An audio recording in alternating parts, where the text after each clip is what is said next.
The smoothest bourbon doesn't try to be smooth. What if truth never needed to stand out? There's a strange thing that happens before stepping into a place that's already been seen clearly. The body hasn't arrived yet, but the experience already has. A menu hasn't been opened, but the decision feels made. A bite hasn't been taken, but the taste is already known. That's not anticipation, that's recognition. It started with something simple, a dessert that kept showing up. Whiskey cake.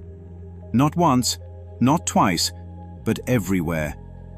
Different locations, different cities, different reviewers.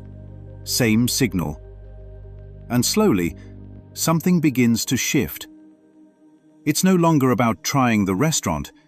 It becomes about seeing the pattern behind the restaurant. Fried green tomatoes show up. Deviled eggs show up. Chicken and waffles show up. Candied bacon shows up. Whiskey flights show up. Not because they're being forced, but because they belong.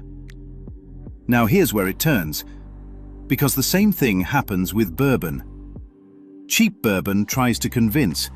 It burns loud. It pushes forward. It announces itself. Something is always sticking out. The alcohol, the sweetness, the imbalance. It's not smooth. It's performing smoothness. Mid-tier bourbon refines the performance. The edges soften. The flavors begin to cooperate. But something still feels stitched together. Better, but still assembled. Then something different appears. A bourbon that doesn't try. No note jumps forward. No flavor demands attention. Nothing is louder than anything else. And that's when everything becomes clear. Nothing stands out. And because of that, everything is present. That's not absence. That's integration.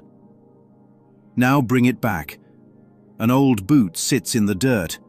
Worn, discarded, ignored. People walk past it. No one stops. No one looks. No one considers it. And yet, from inside that same boot, a sunflower grows. Not struggling, not announcing itself, not asking permission, just growing. The sun shines on both, the boot and the flower. Without preference, without correction, without judgment. So what changed? Not the boot, not the sun, not even the flower. Only the seeing. And this is where the question collapses everything. If truth had to stand out to be recognized, what exactly was it competing with?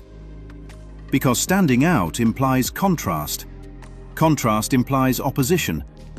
Opposition implies separation. But what if truth never entered that system?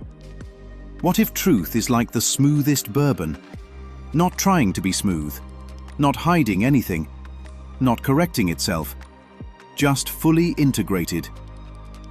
And what if love is the same? Not something to improve, not something to protect, not something to perform. Then the entire search changes. Because now the question is no longer, how do I find the best version? But what was ever missing that needed improvement in the first place? A Course in Miracles says, nothing real can be threatened, nothing unreal exists. So if something feels like it needs to stand out, to prove itself, to be recognized, to be defended, is it real? Or is it still being assembled, like a mid-tier blend, trying to hold itself together?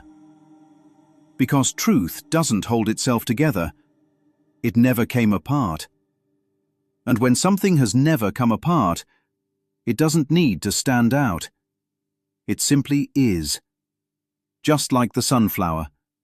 Just like the bourbon. Just like what was never missing.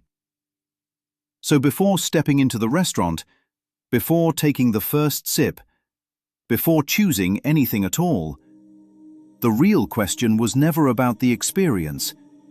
It was this: if nothing needed to be improved, what exactly have you been trying to refine this whole time?